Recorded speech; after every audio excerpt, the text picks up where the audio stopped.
अब हम आगे बढ़ते हैं भाई। और एक्सरसाइज 7.1 कंप्लीट हो चुकी है, तो हम चलेंगे एक्सरसाइज 7.2 पे। ठीक है। और एक्सरसाइज 7.2 शुरू करने से पहले आपके पास एक फॉर्मूला है, उस फॉर्मूले को बोलते हैं विभाजन सूत्र। विभाजन, अब विभाजन का मतलब क्या हुआ कि सपोज के लिए ये कोई रेखाखंड है भाई। ये रेखाखंड क्या है? ए और बी। ठीक है ना। इसके निर्देशांक x1 और y1 है और इसके निर्देशांक हैं x2 और y2। दो रेखाखंड, एक रेखाखंड है, दो अंत्य बिंदु हैं ए और बी। इसके बीच में कहीं पे कोई बिंदु सी है। कोई बिंदु क्या है? तो हम ए से लेकर सी तक की दूरी अगर m1 है और बी से लेकर सी तक की दूरी कितनी है? m2 है। बी से लेकर सी तक की दूरी कितनी है? m2 है। तो ए सी बराबर m1, सी बी बराबर, तो हम ये कह सकते हैं कि बिंदु सी रेखाखंड ए बी को m1 अनुपात m2 में विभाजित करता है। बात समझ में आ गई? ये अंतः विभाजन हुआ। ये क्या है? या इंटरनल इंटरनल डिवीजन। ठीक है ना। अब कोई जरूरी नहीं कि ये जो बिंदु सी है ये रेखाखंड के बीच में कहीं पे स्थित हो सकता है रेखाखंड से क्या हो? बाहर। उस स्थिति में क्या होगा? देखो, अगर सपोज ये तो अंतः विभाजन हुआ। अगर सपोज के लिए ये रेखाखंड है भाई, फिर से हम इसको क्या मान लें? ए बी मान लें। ठीक है। इसके निर्देशांक वही x1 और y1 है और इसके निर्देशांक हैं x2 और y2। x2 और, अब कोई बिंदु यहां है भाई, वो रेखा पे नहीं है बल्कि रेखा से क्या है? बाहर है। कहीं बाहर उन दो बिंदुओं को मिलाने वाली रेखा पे कहीं आगे स्थित है। ये इस साइड स्थित है। ठीक है ना।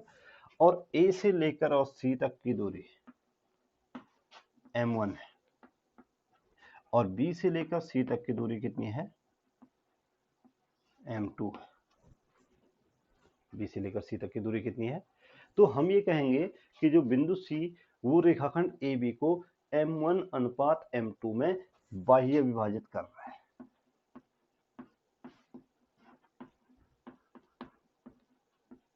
ये क्या कहलाता है? बाह्य विभाजन या एक्सटर्नल डिवीजन। ठीक है। बाह्य विभाजन में जो बिंदु विभाजित करने वाला बिंदु है वो रेखाखंड से बाहर होगा और अंतः विभाजन में वो बिंदु रेखा पर स्थित होगा।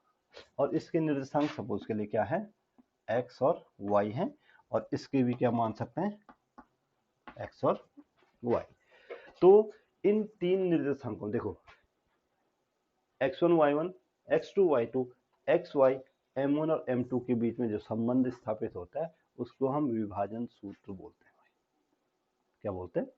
विभाजन सूत्र। और इसलिए हमारे पास चूंकि दो प्रकार का विभाजन हो रहा है, एक एक्सटर्नल और एक इंटरनल, तो दो प्रकार के फॉर्मूले भी हमारे पास होने चाहिए। ठीक। तो अंतः विभाजन के लिए देखो, माना रेखाखंड ए बी के अंत्य बिंदु बोलते हैं भाई इनको। अंत्य बिंदु का मतलब होता है एंड पॉइंट, जहां पे रेखाखंड समाप्त होता है। कि अंत्य बिंदु ए x1 और y1 तथा दूसरा अंत्य बिंदु क्या है? बी x2 और y2। ठीक है। बिंदु सी, कोई और बिंदु सी और इसके निर्देशांक सपोज के लिए हम क्या मान लेते हैं? एक्स वाई मान लेते हैं। रेखाखंड ए बी को किस अनुपात में बोला हमने? दोनों स्थितियों में m1 अनुपात m2 में विभाजित करता है भाई। विभाजित ध्यान से देखो, रेखा यहाँ भी जो बिंदु सी है उसको m1 अनुपात m2 में विभाजित कर रहा है, लेकिन ये अंतः विभाजन है।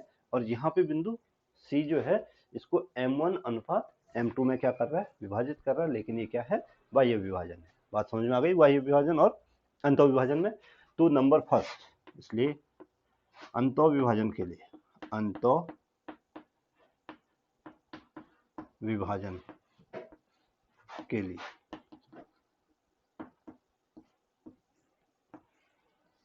इंटरनल डिवीजन के लिए जो फॉर्मूले होते हैं वो होता है भाई x बराबर होता है m1 x2 plus m2 x1 बट्टे m1 प्लस m2, और y बराबर होता है m1 y2 plus m2 y1 बट्टे m1 प्लस m2।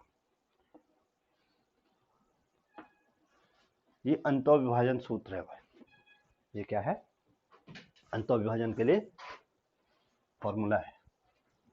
आ जाएगा, आगे बात समझ में, याद रहेगा। और अगर हम बाह्य विभाजन के लिए लेते हैं, बाह्य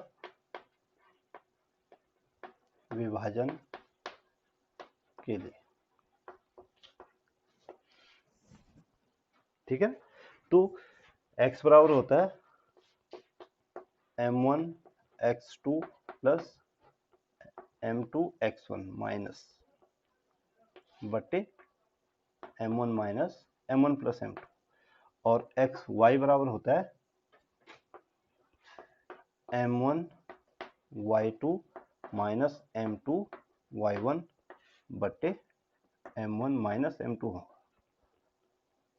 m1 माइनस। तो ये बाह्य विभाजन का फॉर्मूला है, और ये क्या है, अंतः विभाजन का फॉर्मूला है। नोट करो।